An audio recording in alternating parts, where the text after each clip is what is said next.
Alright guys, welcome back to 243 Outdoors. My name is Josh. In today's video, we're going to be shooting some Hornady 6.5 Creedmoor 123 ELD match, loaded up with some Hodgdon H4350. We got 5 test charges loaded up with 5 rounds each. Give you the stats here on our load. We'll go out, set up a target at 100 yards, and see how they do. All right, guys, we're all set up at 100 yards. I got the Ruger American Predator and 6.5 Creedmoor. For you guys that are new to the channel, this rifle I've had for 4 or 5 years now. I've took it out to a mile a few times. I went out to Utah, the Long Range Shooters of Utah's Milk Jug Challenge, and done very well there. It's pretty much a stock rifle. We got a little bit of lead weight in the stock in the rear to weight it down. We have some fiberglass up front to stiffen it up a little bit. We have a 20 MOA base. We got Berta's signature rings, Citron S3, 6-24 scope, and an eBay muzzle brake. We're shooting at 100 yards today. And like I said, I got these 123 ELDs. I've never shot these before. This gun's always shot 140s or 147 ELDs very well. So I thought I'd give these lighter bullets a try. Done very well reloading these. The cartridge base ogive is all within 1/1000th of an inch. I double weight all the powder. Everything is looking really good. I'm gonna take a couple shots with just a 140 ELD just to get rid of the cold bore, and I'm gonna give you guys a view through the spotting scope today, and we'll see how they do. It's about 50 degrees today. It's pretty breezy, but here in the woods there's really nothing, so it shouldn't be a problem. We'll probably shoot 2 groups and then give it some cool down. I got my chamber chiller out if we need to use it, and then we'll probably shoot the 3rd group and let it cool down in between the rest to keep the barrel temperatures pretty much about the same. So I'm gonna get all set up and we'll send a few rounds downrange. All right, got the target cam set up here. We're zoomed in. I took 2 shots to confirm 0 on the left dot on the white paper. You can see those. So we're ready to start. We're going to start with our H4350. The first 5 will be 42.4 grains.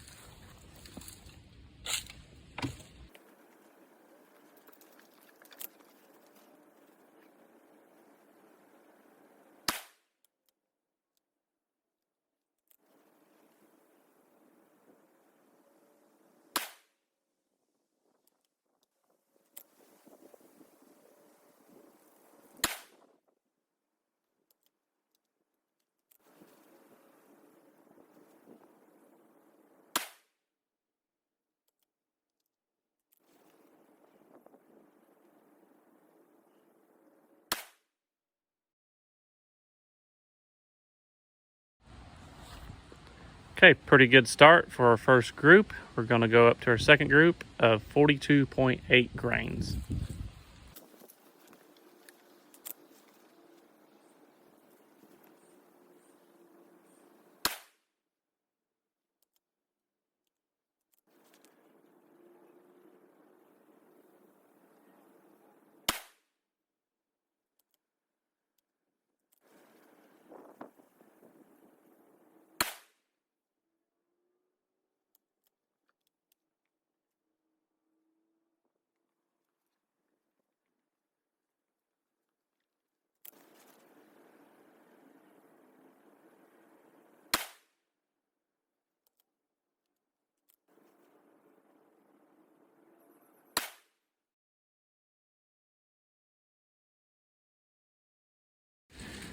All right, we got our first 2 group shot, doing very well. There is, I believe on the second group, a shot on the top of the dot. It was just a little bit low, but the other 4 stacked right in on top of there. Right now we're gonna do a little cool down, and I got my chamber chiller out. So we're gonna let that run for a minute. I got my Pro Chrono out today, recording some velocities. And I'll share those with you when we get done. So I'm gonna let this cool down for about 5 or 10 minutes here, and then we'll resume. All right, it's been about 5 minutes. We're ready to go with 43.2 grains. Barrel still just has a little bit touch of heat to it, so that'll be about perfect. Not hot at all.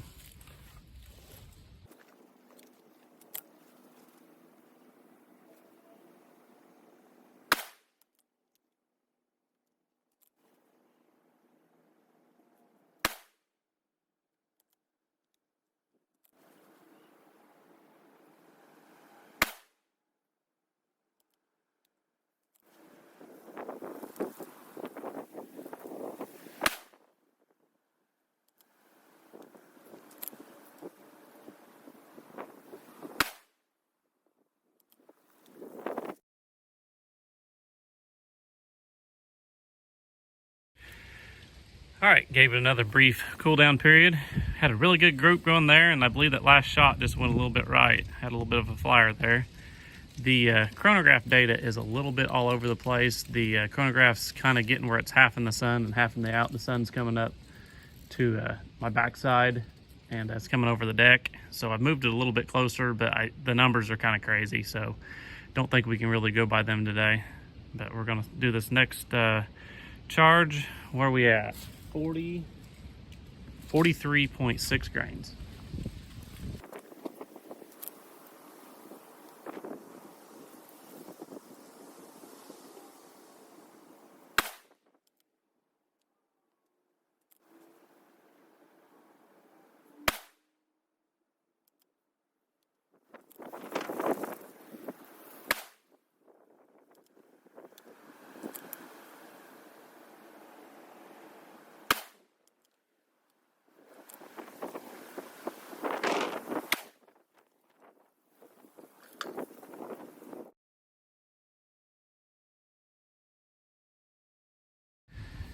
All right, pretty decent group there. First shot went high. I don't know if that had anything to do with the cool down period in between, but the next four are stuck all in there pretty close together.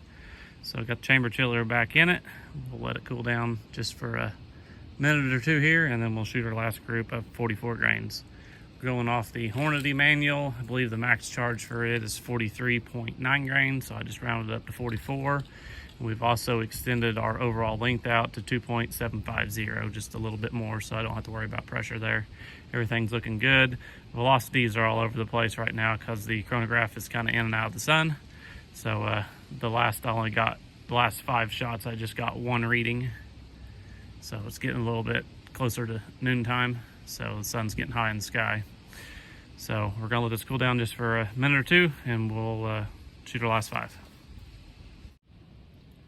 All right, here we go. We are ready for our last group of 44 grains.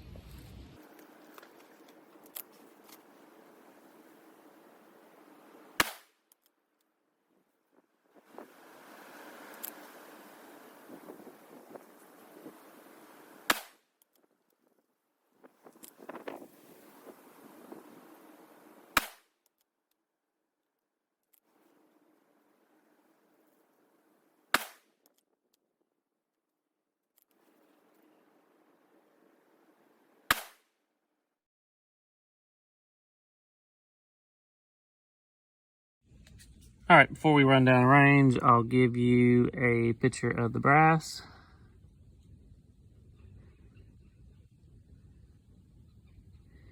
Nothing to see, no pressure that I see.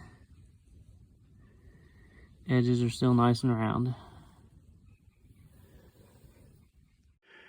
All right, we're back in the reloading room and got everything measured out, and I got my shot numbers and everything. So our first group of 42.4.